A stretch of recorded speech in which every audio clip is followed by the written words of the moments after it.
días. Antes que nada, quisiera agradecer la invitación a la doctora Nayeli Bueno y pues aprovecharemos para hablar un poco acerca de los alimentos irritantes, que como muchos de ustedes saben, probablemente existen ideas sociales muy arraigadas acerca de ellos. Ahorita vamos a hablar un poquito y espero que terminando la clase se lleven una idea un poco más clara, ¿de acuerdo? Como objetivos, empezaremos la plática con una breve introducción. Posteriormente, hablaremos de los principales alimentos irritantes y su evidencia científica y terminaremos con algunas conclusiones al respecto. Bueno, es muy importante saber que la comida y los síntomas gastrointestinales están en relación muy estrecha. Más o menos un 70 a 84% de los pacientes con síndrome de intestino irritable en algún momento reportan síntomas relacionados con los alimentos. Aquí estamos hablando de cualquier alimento. Ahora, aquí es muy importante tener en cuenta el efecto nocebo o efecto nocivo, donde la persona puede tener la creencia de que algo le hace daño cuando esto no necesariamente es así y es imposible distinguirlo en síndrome de intestino irritable, que por excelencia es una enfermedad con alto efecto placebo y alto efecto nocebo, que es el opuesto al placebo. La epidemiología nos dice que más o menos un 62% de los pacientes con síndrome de intestino irritable restringe alimentos de diversos grupos. Los grupos se los pongo aquí abajo y estas restricciones ya pueden ser ya sea por indicación médica o bien el paciente piensa que algo le hace daño y él solito lo deja de comer. Ahora, ¿qué es un alimento irritante? Irritante es una definición un tanto difusa. Si ustedes buscan el significado de la palabra irritante en el diccionario de la Real Academia de la Lengua Española, van a encontrar que es algo que causa excitación morbosa en un órgano o parte del cuerpo. Es algo muy difuso y por lo tanto yo los invito a que ya no utilicen tanto este término porque cada quien lo entiende de diferente manera. Ahorita vamos a aclarar un poquito. Ahora, ¿cuáles son los alimentos que la gente concibe más como alimentos irritantes? Tenemos al chile, al café, al chocolate, los condimentos, los refrescos, etcétera. Entonces, como los médicos en general no somos buenos nutriólogos, usualmente le decimos al paciente, no, pues no coma alimentos irritantes y usted hágale como pueda. Ahorita vamos a tratar como de hablar de los más frecuentes. Como les dije, hay que ser específico. Yo voy a hablar de dos principales, por motivos de tiempo es imposible abarcar todos los alimentos que consideramos como irritantes y decidí hablar de dos de los que más utilizamos en México, que son el chile y el café, porque además son también en los que más evidencia científica existe. Entonces, empecemos con el chile. Utilizaremos para fines de la clase indistintamente el término chile con capsaicina. Como ustedes saben, el chile es un ingrediente común en la comida asiática y latinoamericana. Los chinos, los hindús y nosotros, en México, somos las poblaciones con más consumo de chile. Más o menos en México se consumen 20 gramos de chile por persona por día. Obviamente es muy variable el efecto y este depende del tipo de chile que estemos hablando y ahorita vamos a hablar un poquito más de esto. El chile ejerce su efecto farmacológico a través del receptor vaniloide tipo 1 y la sustancia bioactiva del chile se llama capsaicina. Y la capsaicina usualmente ocasiona una sensación ardorosa y dolorosa y cuando estamos hablando del tubo digestivo usualmente ocasiona distensión y calor y como veremos ahorita haremos una distinción muy importante porque es muy diferente el consumo agudo versus el consumo crónico. Como podemos ver en la diapositiva, se han estudiado muchísimos efectos de la capsaicina. Efectos sistémicos, efectos digestivos, algunos de ellos con más, otros con menor calidad de evidencia. Sin embargo, nosotros nos enfocaremos a los síntomas digestivos. Como podemos ver, en el aparato digestivo se le ha otorgado un papel antilitogénico en la vía biliar, un papel mucoprotector, prodigestivo, proabsortiva de micronutrientes y regulación de nocicepción, que me atrevería a decirles que es el uso más investigado de este compuesto. Como no todo es miel sobre hojuelas, también tiene efectos adversos. Sin embargo, si hiciéramos una balanza de efectos benéficos potenciales versus efectos adversos, la lista es mucho más corta. En general, los efectos adversos se limitan a síntomas. Es muy difícil demostrar objetivamente un daño estructural en el tubo digestivo después de la instilación de capsaicina, a menos de que estemos hablando de concentraciones excesivamente altas. Ahora, en el tubo digestivo, el chile ejerce diversos efectos que son generales a todo el tubo digestivo. Obviamente nosotros, por idea, por concepción, pensamos que los efectos se limitan al tubo digestivo alto. Pero pregúntenle a cualquier persona cómo le va al día siguiente, después de haber comido algo muy picante. Y existen los efectos, como les dije hace un momento, son diferentes de una infusión única versus infusiones repetitivas, y esto es muy importante porque es la base de la modificación farmacológica de la sensibilidad nociceptiva del tubo digestivo. El chile, además, ejerce efectos tanto en síntomas como en motilidad gastrointestinal, y es un efecto diferente de acuerdo al tipo de chile. Existen chiles muy picantes que ni siquiera conocemos en México, por ejemplo, el Carolina Reaper, que es como el chile más picante que se conoce, que tiene 2.2 millones de unidades de picor, comparado con el chile habanero, que tiene solo 300,000 unidades, para que se den una idea del picor de este chile Carolina Reaper. Entonces, es un efecto diferente de acuerdo al tipo de chile, es diferente la dosis que va a recibir el paciente. Y independientemente de que un paciente consuma o no chile, la densidad de receptores vaniloides juega un papel en la sensibilidad, en los trastornos funcionales, y esto se ha demostrado en la enfermedad por reflujo no erosiva y en hipersensibilidad rectal. Y entonces aquí mencionaremos lo que les comenté hace un momento, de cómo es diferente la exposición repetida que la exposición única. Una exposición única usualmente tiene un efecto inmediato y el paciente tiene síntomas. Sin embargo, como podemos ver, conforme instilamos más ocasiones capsaicina, el efecto disminuye. Es mucho menor el efecto de la última infusión respecto a la primera infusión de capsaicina. Y este efecto aquí se los ejemplifiqué con pirosis, que es un síntoma esofágico. Sin embargo, ha sido reproducible en los estudios en prácticamente todo el tubo digestivo. Hablaremos un poco de capsaicina y reflujo. Existe un aumento de la exposición esofágica al ácido con ingesta regular de chile durante una semana, es un tiempo corto, y este estudio fue realizado con chile cascabel, que tiene una densidad relativamente alta de capsaicina, y como podemos ver, aumenta la exposición ácida del esófago al contenido ácido. Sin embargo, esto no se tradujo en más esofagitis erosiva, probablemente también porque fue un tiempo muy corto de exposición. Sin embargo, no hay evidencia que lo sustente. Ahora, el consumo a largo plazo de capsaicina parece asociarse a mejoría de los síntomas típicos de reflujo. Recordando, los síntomas típicos de reflujo son pirosis y regurgitación. Aquí se hizo un estudio aleatorizado de 8 pacientes con enfermedad por reflujo no erosiva, donde les dieron 2.1 gramos de capsaicina diarios por 6 semanas a la mitad de los pacientes y 2.1 gramos de placebo a la otra mitad de los pacientes.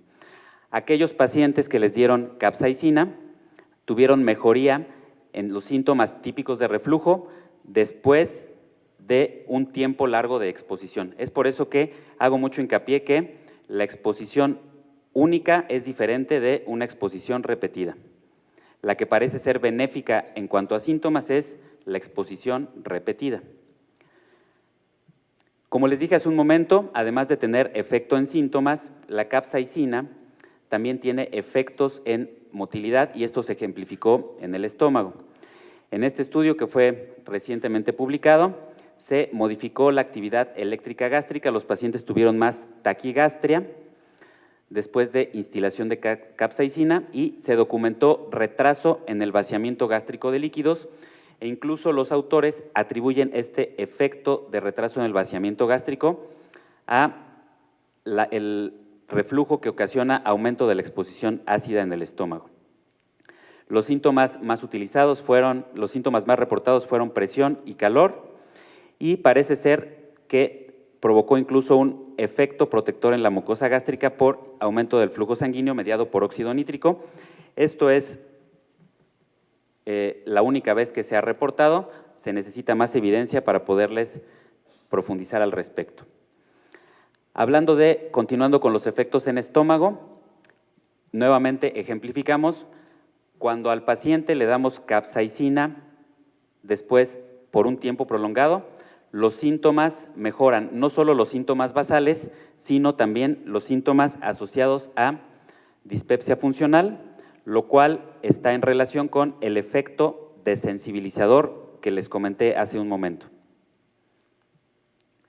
En intestino delgado, con una infusión única, usualmente los pacientes reportan dolor abdominal o náusea, y con infusiones repetidas, nuevamente, tienen desensibilización a la distensión duodenal y podemos ver nuevamente este efecto desensibilizador con las infusiones repetidas a largo plazo. Los pacientes con síndrome de intestino irritable, a quienes se les dio capsaicina, después de 6 semanas de ingestión de 2.1 gramos de chile al día, tuvieron disminución de los síntomas ocasionados por alimentos condimentados y aumento del umbral de sensibilidad rectal. Nuevamente este efecto desensibilizador por infusiones repetidas de capsaicina. Y finalmente, esto es algo muy nuevo que me pareció muy interesante. Este es un estudio donde a 100 pacientes neurológicos que tenían disfagia orofaringea les pusieron capsaicina en sus alimentos. Y sorprendentemente, la capsaicina mejoró los episodios de síntomas durante la deglución de los pacientes. No se demostró que hubiera disminución en los episodios de broncoaspiración, sin embargo, el paciente tenía mejor tolerancia a los alimentos.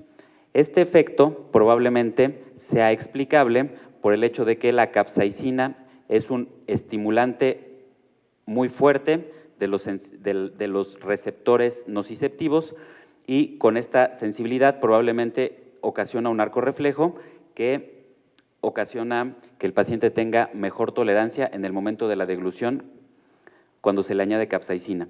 Obviamente faltaría muchos estudios al respecto porque yo me cuestionaría la calidad de vida de estarle dando alimentos muy picosos de manera permanente a alguien con disfagia orofaringea. Esto únicamente quédenselo como un estudio interesante que aportará más evidencia en un futuro. Entonces, haciendo un pequeño resumen acerca de la capsaicina, existen muchos mitos y realidades, como se llamaba la plática. Los mitos es dañina y al contrario, como podemos ver, existen muchos potenciales efectos benéficos, tanto sistémicos como en tubo digestivo. Otro mito es que la capsaicina causa síntomas en todos los pacientes, lo cual no es cierto. Usualmente el umbral sintomático difiere de forma individual. Otro mito es que en todos los pacientes empeora los síntomas digestivos y como podemos ver, existe un efecto potencial a largo plazo de desensibilización y esto puede tener implicaciones terapéuticas, ya que como ustedes recordarán, la mayoría de los trastornos funcionales digestivos tienen o se caracterizan por hipersensibilidad visceral. Si se llevaran ustedes dos principales mensajes de esta clase, es que falta estandarizar la dosis. Como ustedes vieron, existen composiciones muy diversas al respecto de chile, entonces es muy difícil que ustedes puedan dar una dosis específica y Finalmente, yo les recomendaría que si ustedes se la van a recomendar a sus pacientes, háganlo para un consumo moderado en aquellos pacientes que la disfruten y la toleren. No necesariamente tienen que prohibírsela a todos los pacientes. Pasemos al siguiente alimento irritante que escogí para fines de esta clase, que es el café. El café, como ustedes saben, seguramente a lo mejor hasta muchos de ustedes ahorita tienen café aquí, es una de las bebidas más consumidas en el mundo. Tenemos dos principales granos de café, los granos de arábica y los granos de canéfora o robusta. El más consumido es la arábica por su calidad, ya que tiene una mejor cualidad de sabores y menor cantidad de cafeína. El café tiene varios compuestos bioactivos. Tenemos la cafeína, que ocasiona los efectos estimulantes en sistema nervioso que todo el mundo conocemos. Tenemos los polifenoles, donde los más importantes son los ácidos clorogénicos, que son los compuestos antioxidantes a los que se les atribuyen la mayoría de las propiedades benéficas del café. Y finalmente tenemos los diterpenos, como el cafestol y el cagueol, que son los lípidos del café. Estos usualmente tienen un efecto neutro, aunque en algunos pacientes pueden tener un perfil adverso en lípidos, como veremos en un momento. La composición del café es muy heterogénea, nuevamente. Es muy diferente que ustedes se tomen un café expreso a que se tomen un café americano. Su composición es muy diferente, tanto en lípidos como en antioxidantes, y esto tiene que ver con las temperaturas y el tiempo de exposición de los granos de café al vehículo, que en este caso es el agua.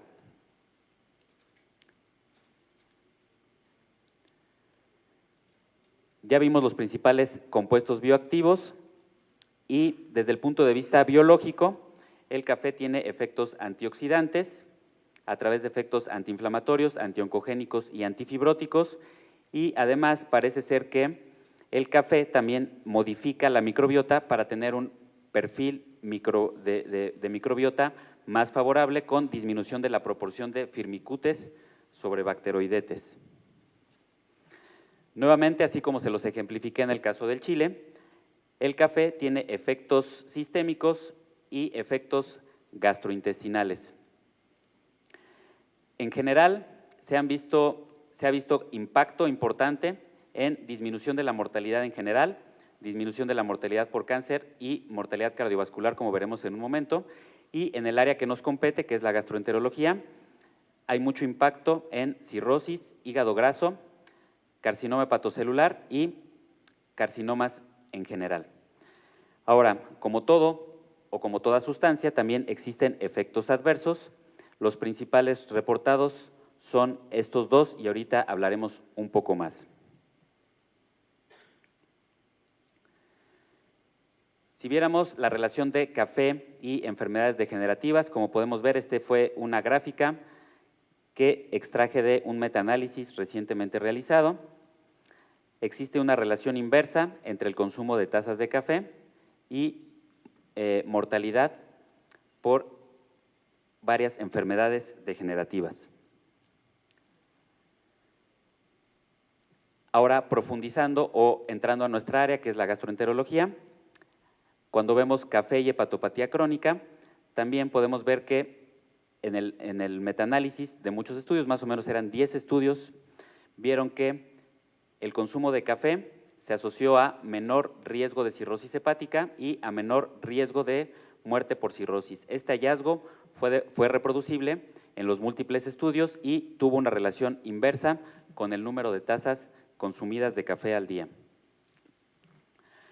Ahora, hablando de café y enfermedad por hígado graso no alcohólico, sabemos que el consumo regular de café se asocia a menor incidencia de esteatosis y esteatosis con fibrosis, y con estos riesgos sacados de este metaanálisis recientemente publicado, un metaanálisis de 4 estudios. Como les dije hace un momento, existe una relación inversa entre café y litiasis biliar, y nuevamente podemos ver cómo el riesgo de litiasis biliar disminuye conforme aumenta el número de tazas al día.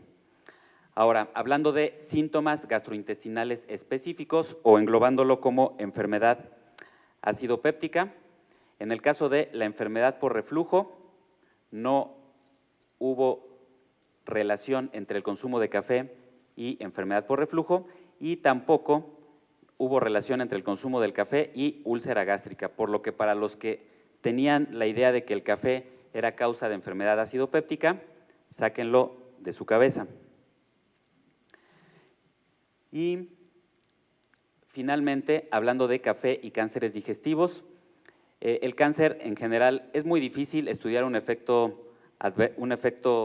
factor de riesgo para cáncer, debido a que el cáncer es una enfermedad con una latencia muy prolongada y pueden pasar muchas cosas entre que el paciente se expuso a un determinado factor y desarrolló una enfermedad. Sin embargo, existe evidencia para cáncer de páncreas y carcinoma hepatocelular que existe una relación inversa entre consumo de café y el desarrollo de ambos.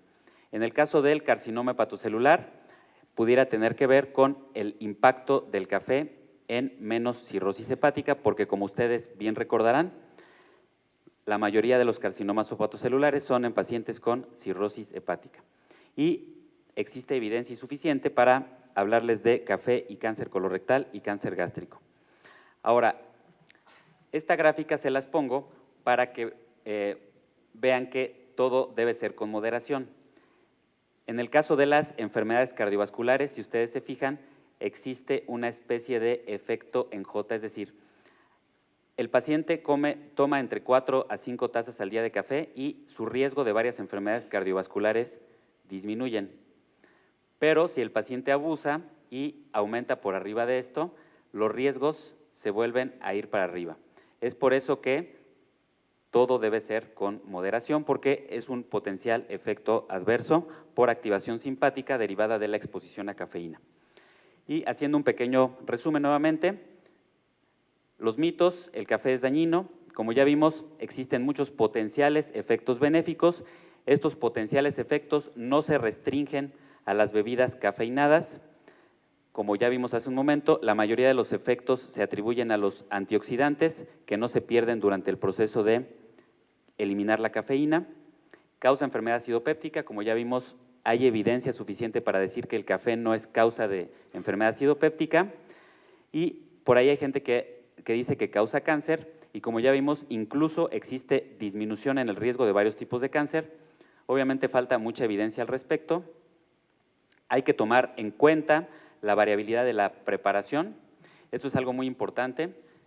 El método de la preparación impacta y faltan estudios que nos digan cómo le fue al paciente con café americano versus con café expreso. Esto probablemente se generará en los próximos años. Y actualmente yo les diría que el beneficio se ha tabulado en un máximo de 4 a 5 tazas por día. Los efectos de más de 4 a 5 tazas por día son inciertos y por lo tanto tampoco serían recomendables. Existen además, para terminar la plática, existen muchos otros alimentos irritantes como condimentos, especias, alimentos ahumados, chocolate. Por cuestiones de tiempo no es posible tocarlos, además de que tampoco existe mucha evidencia al respecto.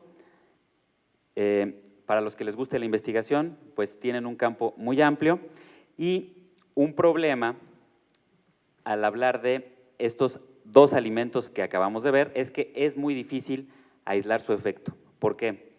Porque usualmente el café, o mucha gente lo toma o con azúcar o con leche, y entonces no podemos aislar el efecto específico del café porque usualmente va en combinación con otras sustancias y falta evidencia al respecto.